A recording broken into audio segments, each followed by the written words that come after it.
باب ہفتم وصال نبوی صلی اللہ علیہ وسلم 11 ہجری۔ یہ وہ سال ہے جس میں اللہ کے رسول صلی اللہ علیہ وسلم نے حق رسالت ادا کرنے کے بعد اپنے بھیجنے والے کی جانب رحلت فرمائی۔ رحلت سے 6 ماہ پہلے اس سورت کا نزول ہوا تھا۔ اذا جاء نصر اللہ والفتح ورأيت الناس يدخلون في دين الله افواجا فسبح بحمد ربك واستغفر انه كان توابا۔ سورۃ النصر، جب اللہ کی مدد اور فتح پہنچ گئی اور تو نے لوگوں کو فوج در فوج دین الہی میں داخل ہوتے دیکھ لیا تو اب اللہ کی تحمید و تسبیح کیجیے، وہی ہے جو رجوع کرنے والا ہے۔ نبی صلی اللہ علیہ وسلم سمجھ گئے کہ اس سال میں کوچ کی اطلاع دی گئی ہے۔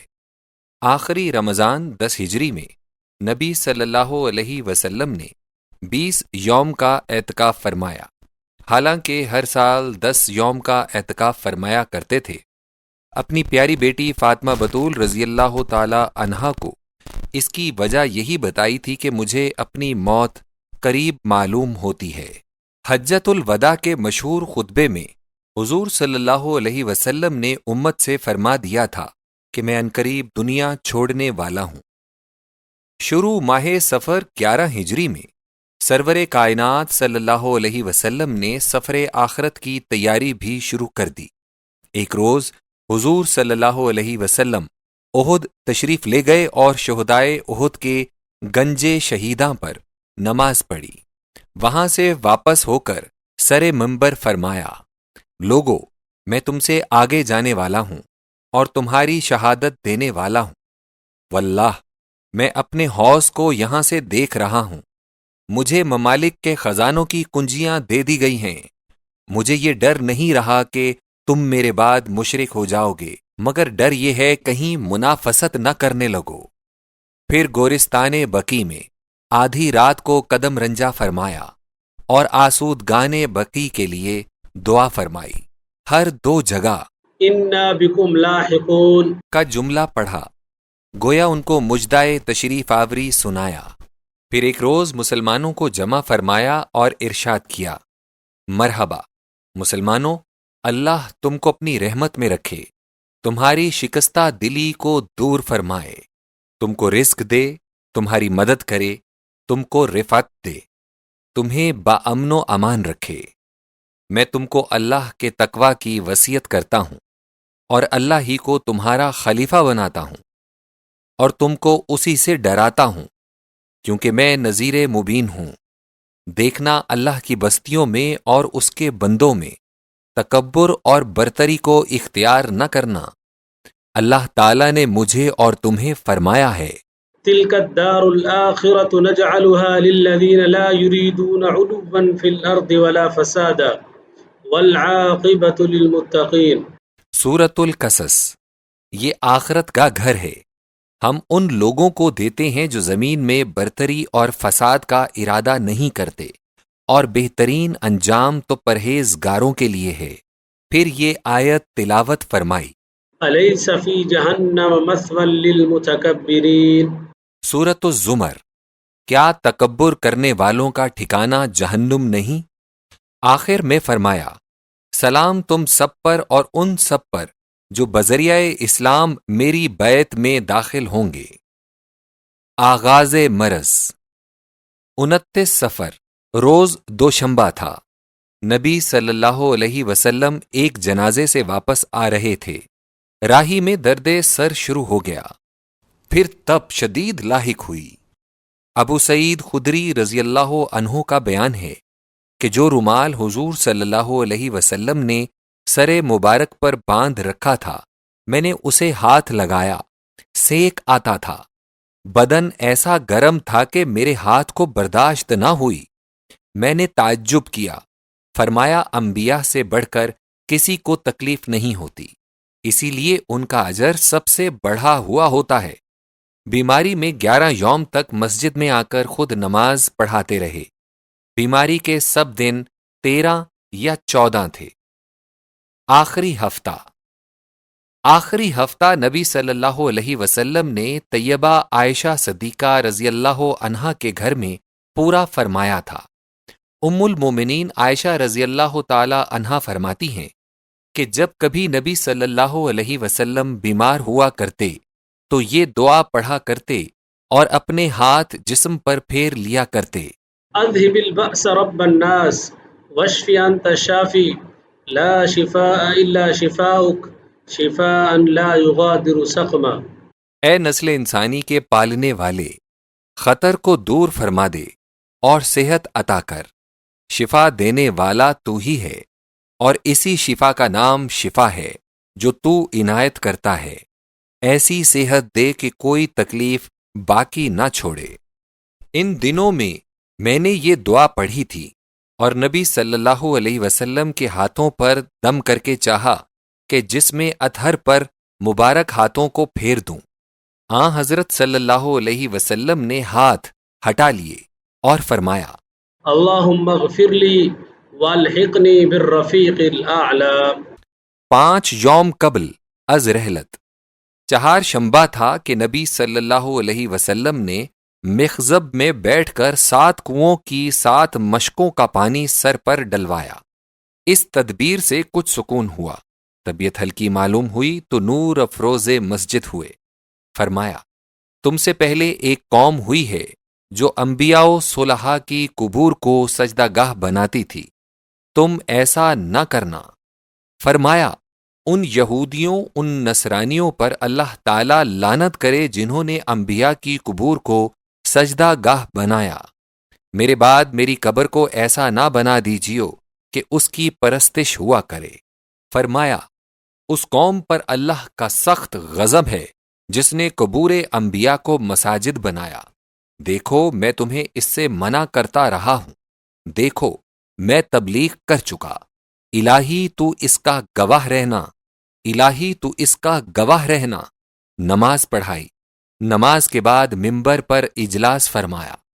ممبر پر یہ حضور صلی اللہ علیہ وسلم کی آخری نشست تھی۔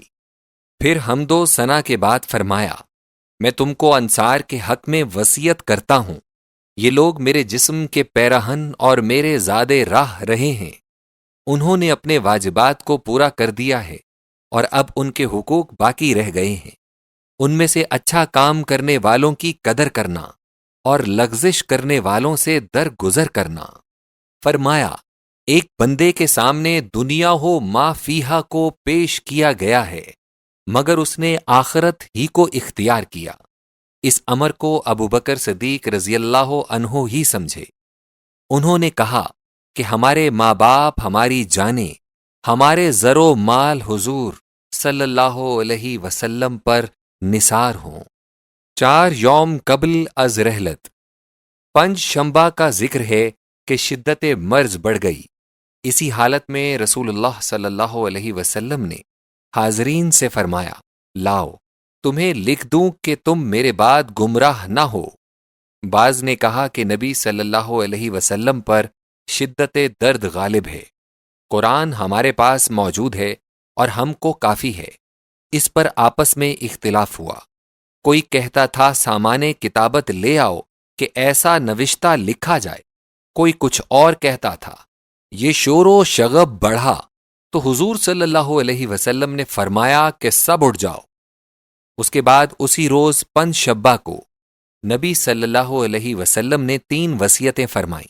1، یہود کو عرب سے باہر کر دیا جائے۔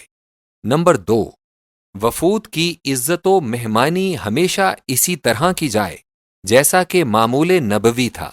نمبر 3، تیسری وصیت سلیمان الاحول کی روایت میں بیان نہیں ہوئی مگر صحیح بخاری کی کتاب الوصایا میں عبداللہ بن ابی اوفا رضی اللہ عنہ کی روایت میں ہے کہ نبی صلی اللہ علیہ وسلم نے قرآن مجید کے متعلق وصیت فرمائی تھی۔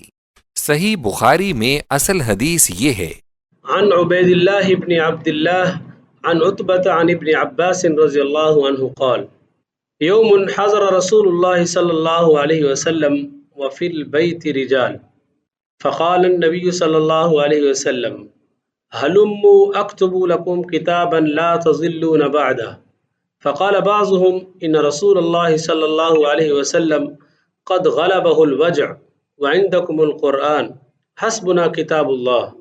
فاختلف أهل البيت واختصموا، فمنهم من يقول قربوا يكتب لكم كتابا لا تضلون بعده، ومنهم من يقول غير ذلك. فلما أكثروا اللغو والاختلاف قال رسول الله صلى الله عليه وسلم قوموا فقط. بخاری کتاب المغازی باب مرض النبی صلی اللہ علیہ وسلم۔ پنج شنبہ مغرب، اس روز مغرب تک کی سب نمازیں نبی صلی اللہ علیہ وسلم نے خود پڑھائی تھیں۔ نماز مغرب میں سورہ والمرسلات کی تلاوت فرمائی۔ اس سورت کی آخری آیت بھی قرآن پاک کی جلالت شان کو آشکارا کرتی ہے۔ فَبِأَيِّ حَدِيثٍ بَعْدَهُ يُؤْمِنُونَ۔ سورۃ المرسلات یعنی قرآن پاک کے بعد اور کس کلام پر ایمان لاؤ گے؟ پنج شنبہ عشاء، نماز عشاء کے لیے حضور صلی اللہ علیہ وسلم نے مسجد جانے کا 3 بار عزم فرمایا۔ ہر دفعہ جب وضو کے لیے بیٹھے بے ہوشی طاری ہوتی رہی۔ آخر فرمایا کہ ابوبکر رضی اللہ عنہ نماز پڑھائے۔ اس حکم سے ابوبکر صدیق رضی اللہ عنہ نے حیات پاک نبوی صلی اللہ علیہ وسلم میں 17 نمازوں کی امامت فرمائی، 2 یا 1 یوم قبل از رحلت۔ شنبہ یا یک شنبہ کا ذکر ہے کہ ابوبکر صدیق رضی اللہ عنہ کی امامت میں نماز ظہر قائم ہو چکی تھی کہ نبی صلی اللہ علیہ وسلم حضرت عباس رضی اللہ عنہ اور حضرت علی مرتضیٰ رضی اللہ عنہ کے کندھوں پر سہارا دیے ہوئے شرف افزائے جماعت ہوئے۔ حضرت ابوبکر رضی اللہ عنہ پیچھے ہٹنے لگے تو نبی صلی اللہ علیہ وسلم نے اشارے سے فرمایا کہ پیچھے مت ہٹو۔ پھر ابوبکر رضی اللہ عنہ کے برابر بیٹھ کر نماز میں داخل ہو گئے۔ اب ابوبکر صدیق رضی اللہ عنہ تو حضرت صلی اللہ علیہ وسلم کی اقتداء کرتے تھے اور باقی سب لوگ صدیق رضی اللہ عنہ کی تکبیرات پر نماز ادا کر رہے تھے۔ ایک شنبہ کے دن سب غلاموں کو آزاد فرما دیا۔ ان کی تعداد بعض روایات میں 40 بیان ہوئی ہے۔ گھر میں نقد 7 دینار موجود تھے، وہ غربا کو تقسیم کر دیے۔ اس دن کی شام کو یعنی آخری شب صدیقہ رضی اللہ عنہا نے چراغ کا تیل ایک پڑوسن سے عاریتاً منگوایا تھا۔ صلاحات مسلمانوں کو ہبہ فرمائے۔ زرائے نبوی ایک یہودی کے پاس 30 سا جو میں رہن تھی۔ آخری دن دوشنبہ کے دن نماز صبح کے وقت نبی صلی اللہ علیہ وسلم نے وہ پردہ اٹھایا جو حجرہ عائشہ صدیقہ رضی اللہ عنہا اور مسجد طیبہ کے درمیان پڑا ہوا تھا۔ اس وقت نماز ہو رہی تھی۔ تھوڑی دیر تک نبی صلی اللہ علیہ وسلم اس نظارہ پاک کو جو حضور صلی اللہ علیہ وسلم کی پاک تعلیم کا نتیجہ تھا ملاحظہ فرماتے رہے۔ صحیح مسلم عن انس۔ اس نظارے سے رخ انور پر بشاشت اور ہونٹوں پر مسکراہٹ تھی۔ اس وقت وجہ مبارک ورق قرآن معلوم ہوتا تھا۔ صحابہ رضی اللہ عنہم کا شوق اور اضطراب سے یہ حال ہو گیا تھا کہ رخ پر نور ہی کی طرف متوجہ ہو جائیں۔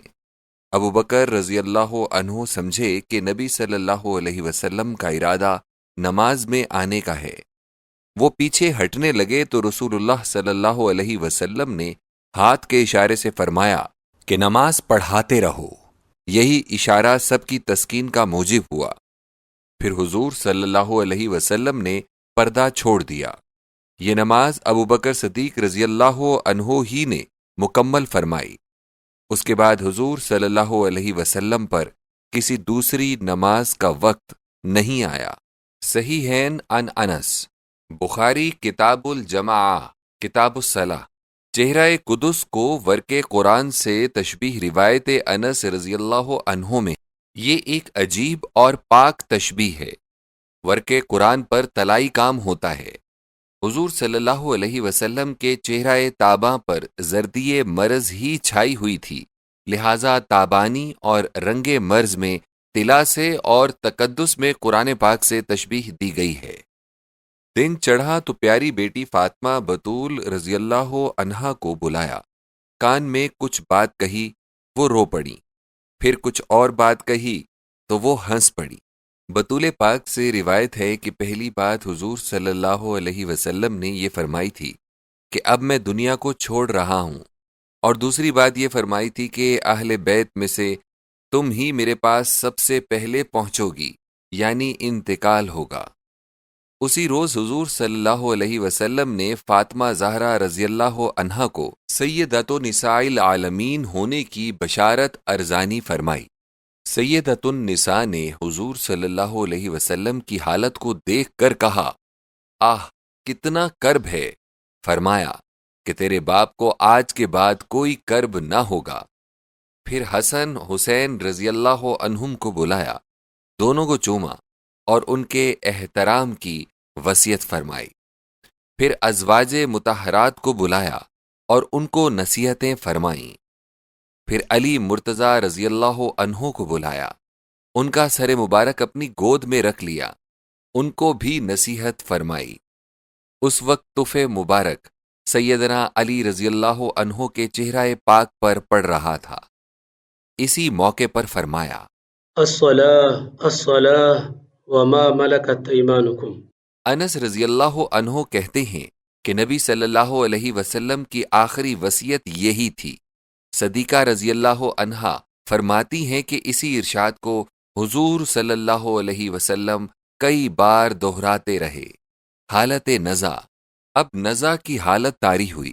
اس وقت سرور کائنات صلی اللہ علیہ وسلم کو عائشہ صدیقہ رضی اللہ عنہا سہارا دیے ہوئے پسے پشت بیٹھی تھیں۔ پانی کا پیالہ حضور صلی اللہ علیہ وسلم کے سرہانے رکھا ہوا تھا۔ نبی صلی اللہ علیہ وسلم پیالے میں ہاتھ ڈالتے اور چہرہ مبارک پر پھیر لیتے تھے۔ چہرہ مبارک کبھی سرخ ہوتا، کبھی زرد پڑ جاتا۔ زبان مبارک سے فرماتے تھے، لا الہ الا اللہ ان للموت سکرات۔ اتنے میں عبد الرحمن بن ابو بکر صدیق رضی اللہ عنہ آ گئے۔ ان کے ہاتھ میں تازہ مسواک تھی۔ حضور صلی اللہ علیہ وسلم نے مسواک پر نظر ڈالی تو صدیقہ رضی اللہ عنہا نے اپنے دانتوں سے مسواک کو نرم بنا دیا۔ حضور صلی اللہ علیہ وسلم نے مسواک کی، پھر ہاتھ کو بلند فرمایا اور زبان قدسی سے فرمایا، اللہم الرفیق الاعلی۔ اسی وقت ہاتھ لٹک گیا، پتلی اوپر کو اٹھ گئی۔ 12 ربیع الاول 11 ہجری یوم دوشنبہ، وقت چاشت تھا کہ جس میں اطہر سے روح انور نے پرواز کیا۔ اس وقت عمر مبارک 63 سال قمری پر 4 دن تھی۔ انا للہ و انا الیہ راجعون۔ افئن مت فہم الخالدون۔ سیدہ زہرا رضی اللہ عنہا نے اس حادثے پر کہا، یا ابتاه اجاب رباه، یا ابتاه الى جنات الفردوس مأواه، یا ابتاه الى جبریل ننعاه۔ پیارے باپ نے دعوت حق کو قبول فرمایا صلی اللہ علیہ وسلم اور فردوس بری میں نزول فرمایا۔ جبرائیل علیہ السلام کو یہ خبر انتقال کون پہنچا سکتا ہے؟ پھر فرمایا، الہی روح فاطمہ رضی اللہ عنہ کو روح محمد صلی اللہ علیہ وسلم کے پاس پہنچا دے۔ الہی مجھے دیدار رسول صلی اللہ علیہ وسلم سے مسرور بنا دے۔ الہی مجھے اس مصیبت کے ثواب سے تو بے نصیب نہ رکھ اور بروز محشر شفاعت محمد صلی اللہ علیہ وسلم سے محروم نہ فرما۔ عائشہ طیبہ رضی اللہ عنہا نے اس حائلہ پر کہا، دریغ وہ نبی صلی اللہ علیہ وسلم جس نے فقر کو غنا پر اور مسکینی کو تونگری پر اختیار فرمایا۔ حیف وہ دین پرور صلی اللہ علیہ وسلم جو امت عاصی کے فکر میں کبھی پوری رات آرام سے نہ سویا، جس نے ہمیشہ بڑی استقامت اور استقلال سے نفس کے ساتھ محاربہ کیا، جس نے منہیات کو ذرہ بھر بھی نگاہ التفات سے نہ دیکھا، جس نے بر و احسان کے دروازے ارباب فقر و احتیاج پر کبھی بھی بند نہ کیے، جس کے ضمیر منیر کے دامن پر دشمنوں کی ایذا و ازرار کا ذرہ بھی غبار نہ بیٹھا۔ حیف وہ جس کے موتی جیسے دانت پتھر سے توڑے گئے، جس کی نورانی پیشانی کو زخمی کیا گیا، آج دنیا سے رخصت ہوا۔ خبر وفات سے صحابہ رضی اللہ عنہم سراسیما حیراں دیواناؤں سرگرداں تھے۔ کوئی جنگل کو نکل بھاگا، کوئی ششدر ہو کر جہاں تھا وہیں رہ گیا۔ عمر فاروق رضی اللہ عنہ کو یقین ہی نہ آتا تھا کہ اللہ کے رسول صلی اللہ علیہ وسلم نے ارتحال فرمایا۔ ابو بکر صدیق رضی اللہ عنہ گھر میں گئے، جس میں اطہر دیکھا، منہ سے منہ لگایا، پیشانی کو چوما، آنسو بہائے، پھر زبان سے کہا، میرے پدر و مادر حضور صلی اللہ علیہ وسلم پر نثار، واللہ اللہ تعالی آپ پر 2 موتیں وارد نہ کرے گا، یہی ایک موت تھی جو آپ پر لکھی ہوئی تھی۔ پھر مسجد میں آئے، وفات پر آیات کے اعلان کا خطبہ پڑھا، حمد و صلات کے بعد کہا، أما بعد فمن كان منكم يعبد محمدا فإن محمدا قد مات ومن كان منكم يعبد الله فإن الله حي لا يموت قال الله وما محمد إلا رسول قد خلت من قبله الرسل أفإن مات أو قتل انقلبتم على أعقابكم ومن ينقلب على عقبيه فلن يضر الله شيئا وسيجزي الله الشاكرين۔ سورہ آل عمران۔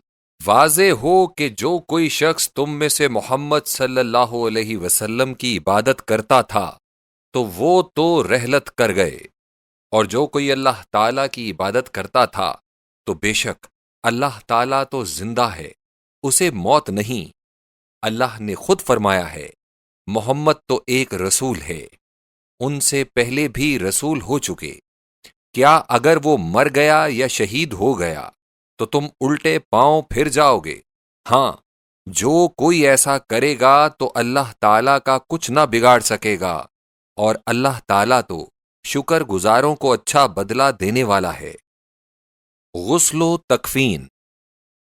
نبی کریم صلی اللہ علیہ وسلم کو غسل دیتے ہوئے علی مرتضیٰ رضی اللہ عنہ یہ کہہ رہے تھے، بأبي أنت وأمي لقد انقطع بموتك ما لم ينقطع بموت غيرك من النبوة والأنباء والأخبار من السماء قصصت حتى صرت مسليا عمن سواك وعممت حتى صار الناس فيك سواء ولولا أنك أمرت بالصبر ونهيت عن الجزع لأنفذنا عليك ماء الشيون ولكان الداء مماطلا والكبد محالفا وقلا لك ولكنه ما نملك رده ولا نستطيع دفعه بأبي أنت وأمي اذكرنا عند ربك واجعلنا من بالك۔